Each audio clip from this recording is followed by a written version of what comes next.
और इस वक्त ब्रेकिंग न्यूज आ रही है। इस वक्त की बड़ी खबर आपको बता दें, महाराष्ट्र मामले पर सुप्रीम कोर्ट में सुनवाई जारी है और शिंदे गुट ने सुप्रीम कोर्ट से 1 हफ्ते का वक्त मांगा है। इस वक्त की बड़ी खबर आपको बता रहे हैं, बड़ी बेंच में हो सकती है अर्जी पर सुनवाई और केस को बड़ी बेंच में भेजने की जरूरत है। सुप्रीम कोर्ट ने यह ऑब्जर्व किया है सुनवाई के दौरान।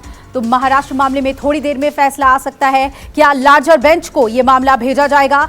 संवैधानिक मामला है ये और महाराष्ट्र मामले पर सुप्रीम कोर्ट का ये ऑब्जर्वेशन बेहद अहम।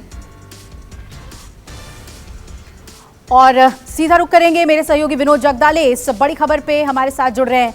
विनोद, ये पेचीदगियों भरा मामला भी है और किस तरीके से इसमें दलीलें रखी जा रही हैं?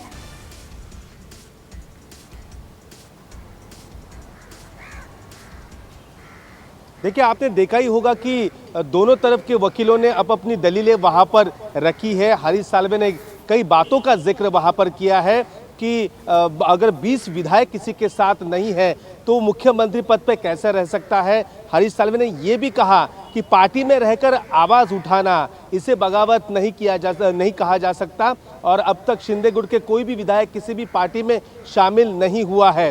तो आपको दूसरी तरफ की भी बहस आपने देखी होगी। साफ देखा यह जा रहा है कि अब वहां पर जस्टिस रमन्ना ने भी एक टिप्पणी वहां पर की थी, तो शायद लगता है कि ये 7 दिन का जो समय मांगा है हरीश साल्वे की तरफ से, तो उसे शायद मंजूरी मिल सकती है और ये पूरा मामला पेचीदगियों से भरा हुआ है। तो शायद बड़ी बेंच के पास ये पूरा मामला वहां पर जा सकता है। देखिए, कोर्ट में क्या चल रहा है वो तो अब जल्द ही सामने आएगा, लेकिन शिंदे गुट और खुद एकनाथ शिंदे की निगाह। बिल्कुल बिल्कुल विनोद, ये बहुत अहम बात है और प्रभाकर भी लगातार सुनवाई पे नजर बनाए हुए हैं, सुप्रीम कोर्ट में मौजूद हैं। प्रभाकर, आपसे जानना चाहेंगे कि क्या ऑब्जर्वेशन है कोर्ट की? कहा जा रहा है कि लार्जर बेंच को मामला सौंपा जा सकता है।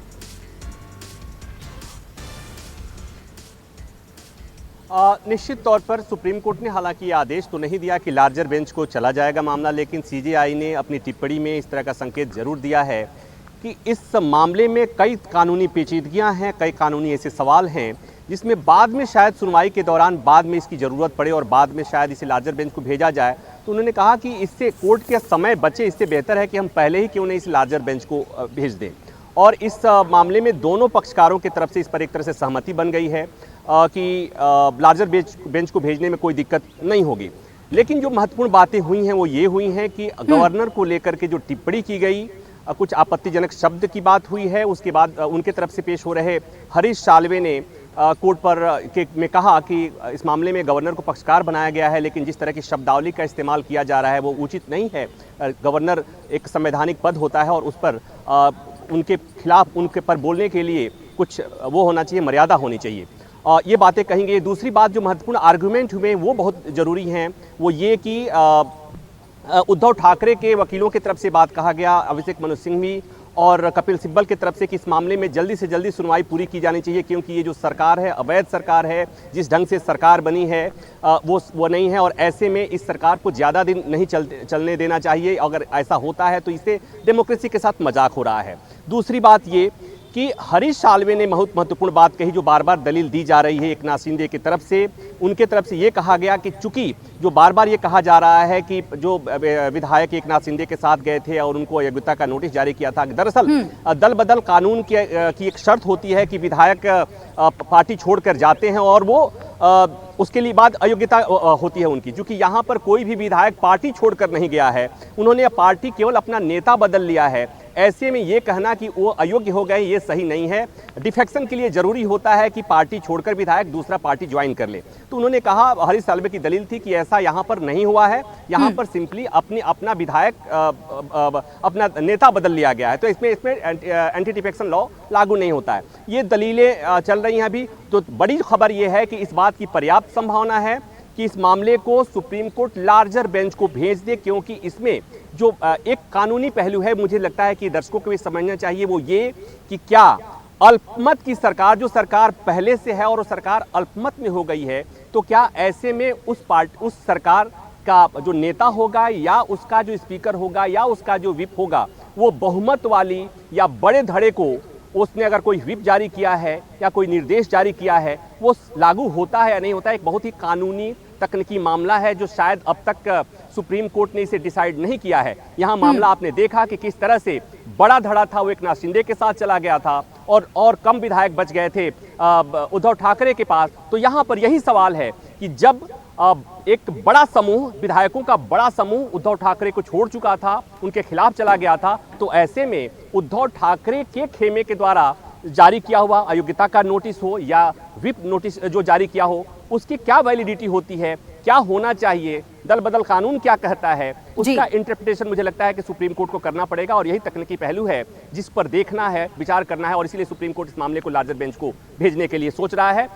ये उम्मीद की जा सकती है कि सुप्रीम कोर्ट इसे अगले हफ्ते लार्जर बेंच भेज सकता है। चूंकि लार्जर बेंच गठन करने की एक प्रक्रिया होती है, मामले को भेजने की एक प्रक्रिया होती है, तो हो सकता है कि उसमें थोड़ा समय लगे। लेकिन इसके बीच में सुप्रीम कोर्ट ने जरूर सारे पक्षकारों को कहा कि आप लोगों को जो बातें कहनी है, अगर आप लोग लिखित में वो सारी सबमिशन दे दें और क्या क्या किन किन मुद्दों पर सुनवाई करनी है पहले आप वो तय कर दें, उसके बाद हम तय करेंगे इस मामले को लार्जर बेंच को हम भेज रहे हैं या नहीं। फिलहाल सुनवाई अभी भी चल रही है।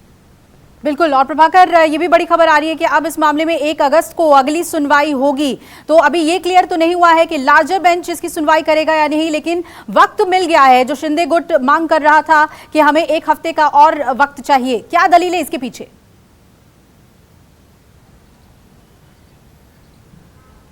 देखिए, दरअसल इसमें क्या है कि कई सारी याचिकाएं दायर हुई हैं और जो दायर हुई हैं केवल शिंदे के पक्ष से ही ये समय नहीं मांगा गया था, ये मांगा राज्यपाल की तरफ से भी मांगा गया था, ये मांग एकनाथ शिंदे की तरफ से भी मांगा गया था और दूसरे पक्ष से ही मांगा गया था।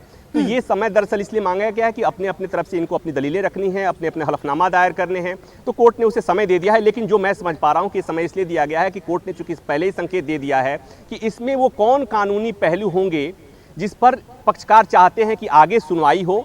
कोर्ट ये पहले जानना चाहता है पक्षकारों से, वो पहले अपना लिखित सबमिशन देंगे, वो ये तय, उसके बाद कोर्ट ये तय करेगा कि किन किन मसलों पर कौन कौन तकनीकी पहलू हैं जिस पर अगर ये मामला लार्जर बेंच को जाता है तो उस पर सुनवाई करने की जरूरत है। और उसके बाद कोर्ट इस संबंध में ऑफिशियल ऑर्डर पास करेगा कि ये मामला लार्जर बेंच को जाएगा और लार्जर बेंच में कौन कौन जजेज होंगे, ये बाद में चीजें तब साफ हो पाएंगी जब ये मामला एक बार फिर सुप्रीम कोर्ट में सुनवाई की बिल्कुल बिल्कुल। प्रभाकर, बहुत बहुत शुक्रिया आपका पूरी अपडेट हमें देने के लिए। सुप्रीम कोर्ट में सुनवाई हुई है।